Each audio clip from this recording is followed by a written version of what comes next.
এটা বাংলার লজ্জা, মাননীয় লজ্জা। তিনি চাইলেই রাজ্যের পুলিশ মন্ত্রী হিসাবে অ্যাকশন নিতে পারতেন। নির্লজ্জ মুখ্যমন্ত্রী, আপনি মুখ্যমন্ত্রী যদি না থেকে পদত্যাগ করার পর বিচারটা চাইতেন আমাদের ভালো লাগতো। সুপ্রিম কোর্টে বিচার চাইছেন বলে যাচ্ছেন, অথচ সুপ্রিম কোর্টে কপিল সিব্বালের মতো আইনজীবীদেরকে দাঁড় করাচ্ছেন।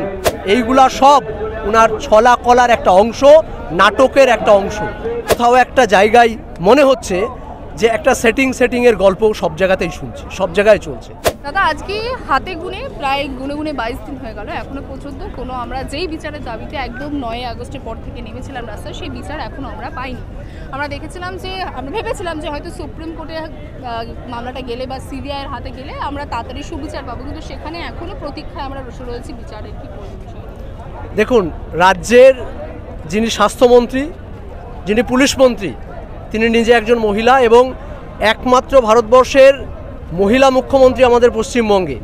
আর সেই মহিলা মুখ্যমন্ত্রীর বাংলায় কলকাতার বুকে আরজিকর হসপিটালে একজন চিকিৎসারত চিকিৎসক ডাক্তার, যিনি ডিউটিরত অবস্থায় যাকে ধর্ষণ করে হত্যা করা হলো, আজও পর্যন্ত তার বিচার এই রাজ্যের মন্ত্রী অর্থাৎ মুখ্যমন্ত্রী, স্বাস্থ্যমন্ত্রী, পুলিশ মন্ত্রী করতে পারেননি। এটা বাংলার লজ্জা, মাননীয় লজ্জা। যদি মাননীয় লজ্জা থাকতো এই কারণ দেখিয়ে তার পদত্যাগ করা উচিত ছিল, কিন্তু তিনি 5 দিন সময় দিয়েছিলেন সিবিআইয়ের হাতে মামলাটা দেওয়ার জন্য। কারণ কি? হ্যাঁ, একদমই তাই। কারণ তিনি চাইলেই রাজ্যের পুলিশ মন্ত্রী হিসাবে অ্যাকশন নিতে পারতেন, কিন্তু তা না করে তিনি 5 দিন সময় দিলেন, অর্থাৎ প্রমাণ লোপাটের জন্য 5 দিন বেঁধে দিলেন প্রশাসনকে এবং তার ক্যাডার বাহিনীকে, এবং তার অনুসারে নির্দেশ অনুসারে রীতিমতোভাবে আপনারা দেখিয়েছেন যে কিভাবে প্রমাণগুলো লোপাট করা হয়েছে। আর তিনি রাস্তায় নামছেন কিসের জন্যে? না তো বিচার চাই আরজি করে। কার কাছে বিচার চাইছেন আপনি? নির্লজ্জ মুখ্যমন্ত্রী, আপনি মুখ্যমন্ত্রী যদি না থেকে পদত্যাগ করার পর বিচারটা চাইতেন আমাদের ভালো লাগতো, কিন্তু আপনি নিজে পুলিশ মন্ত্রী, আপনি নিজে স্বাস্থ্যমন্ত্রী, আপনি আগলে রাখছেন সন্দীপ ঘোষেদের মতো মানুষদেরকে। আপনি সুপ্রিম কোর্টে বিচার চাইছেন বলে যাচ্ছেন, অথচ সুপ্রিম কোর্টে কপিল সিব্বালের মতো আইনজীবীদেরকে দাঁড় করাচ্ছেন। কিসের জন্যে? এ বাংলার মানুষ আপনার এই নোংরা খেলা বুঝে গেছে। যতক্ষণ না বিচার না হচ্ছে ততক্ষণ পর্যন্ত আমরা রাস্তায় আছি।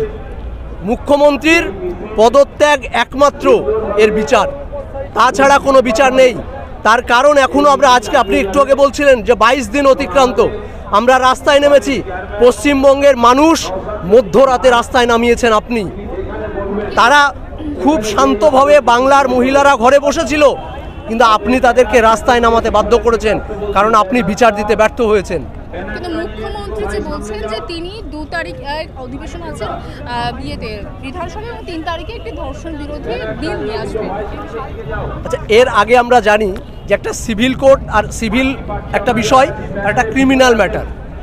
সিভিল ম্যাটার প্রত্যেকটা রাজ্যের পৃথক পৃথক হতে পারে যতটুকু আমাদের নলেজ আছে, কিন্তু ক্রিমিনাল ম্যাটার কিন্তু সব জায়গায় এক, অর্থাৎ ভারতবর্ষের অন্য অন্য রাজ্যেও যা, আমাদের পশ্চিমবঙ্গেও তাই।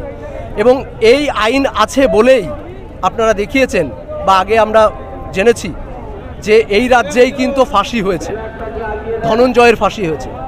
চাইলে এই অপরাধীদেরকে মাননীয় এই বিধানসভায় নাটকবাজিটা না করে তিনি ইচ্ছে করলেই বিচার দিতে পারতেন, এর প্রকৃত দোষীদেরকে জাস্টিফাই করে তিনি শাস্তি দেওয়ার ব্যবস্থা করতে পারতেন। এইগুলা সব ওনার ছলা কলার একটা অংশ, নাটকের একটা অংশ। তার মানে কি এটাই বলতে চাইছেন যে 3 তারিখে যে বিলের কথা বলা হচ্ছে সেটার প্রয়োজন নেই? কোনো প্রয়োজন নেই। রাজ্যে যা বিচার ব্যবস্থা, আমাদের যা আইন রয়েছে অলরেডি, একজন ধর্ষকের উপযুক্ত বিচার আমাদের অলরেডি কনস্টিটিউশনে আছে। সেই জায়গায় দাঁড়িয়ে উনি চাইলেই বিচার দিতে পারেন, কিন্তু তা না করে উনি বিল আনার প্রসেসটাকে লেন্দি করার লেন্দি করার একটা প্রচেষ্টা আপনারাও দেখেছেন। এর আগে বিভিন্ন দুর্নীতি যখন উঠে এসছে রাজ্যের, সবসময় উনি চেয়েছেন কি মামলার গেরোয় ফেলে দীর্ঘসূত্রিতা তৈরি করতে, যেন মানুষ আস্তে আস্তে এই তাদের রাস্তা থেকে সরে আসে এবং মাননীয়র প্রতি ভরসা রাখে। না, এই রাজ্যে ধর্ষণের একমাত্র বিচার সারা ভারতবর্ষের যা, এ রাজ্যে আর নতুন করে বিল আনার বা আইন আনার কোনো প্রয়োজন নেই। অলরেডি আমরা দেখেছি ধনঞ্জয়ের ফাঁসি হয়েছে। আপনি চাইলেই আমরা বিলকে সমর্থন করার প্রশ্ন আনছি না, আমরা প্রশ্ন আনছি একটা জায়গায়, এই বিলটা আনার প্রয়োজনই নেই। আমরা পরিষ্কার বলতে চাইছি একজন ধর্ষককে সাংবিধানিক আদলে থেকে তার উপযুক্ত বিচার ব্যবস্থা দিতে, একজন ধর্ষিতার উপযুক্ত বিচার ব্যবস্থা পাইয়ে দিতে, আর নতুন করে বিল আনার নাটকবাজি না করলেও চলবে। আমাদের ভারতবর্ষের একটা সংবিধান রয়েছে, সেই সংবিধানের আদলে যে ক্রিমিনাল ল রয়েছে তার মধ্যে এই বিষয়গুলো অলরেডি বর্ণিত রয়েছে। আপনার এই নাটকবাজির নতুন করে কোনো প্রয়োজন নেই। তাহলে এই সময় দাঁড়িয়ে সিবিআই বা সুপ্রিম কোর্টের উপর কতটা ভরসা রাখছেন, কারণ 22 দিন তো কেটে গেল? দেখুন, সিবিআই বা ইডি এরা মূলত ইনভেস্টিগেশন করে দুর্নীতি, ইডি দুর্নীতির করে, সিবিআই সব রকম ইনভেস্টিগেশন করে। কিন্তু প্রশ্ন হলো যে এইখানে এই রাজ্যেই কিন্তু আপনারা দেখেছেন নিয়োগ দুর্নীতির মামলা এখনও 3 বছর যাবৎ চলছে, 28 জন জেলে রয়েছে, এখনও পর্যন্ত তাদের ট্রায়াল শুরু হয়নি। তাহলে আমরা কোথাও একটা জায়গায় মনে হচ্ছে যে একটা সেটিংয়ের গল্প সব জায়গাতেই শুনছি, সব জায়গায় চলছে। তো সেই জায়গায় দাঁড়িয়ে যতক্ষণ না উপযুক্ত শাস্তি হচ্ছে, বিচার হচ্ছে, ততক্ষণ পর্যন্ত রাস্তায় আছি। এর আগের সপ্তাহে আমাদের ভাইজান বলছিলেন যে প্রয়োজনে আমরা সিজিওতেও যাব, প্রয়োজনে আমরা সিবিআই দপ্তরেও হানা দেব, অর্থাৎ আমরা সিবিআই দপ্তরমুখী আন্দোলন করব। সেই দিন যদি দেখতে হয় বাংলায়, আমরাই প্রথম সিবিআইয়ের দপ্তরে যাব।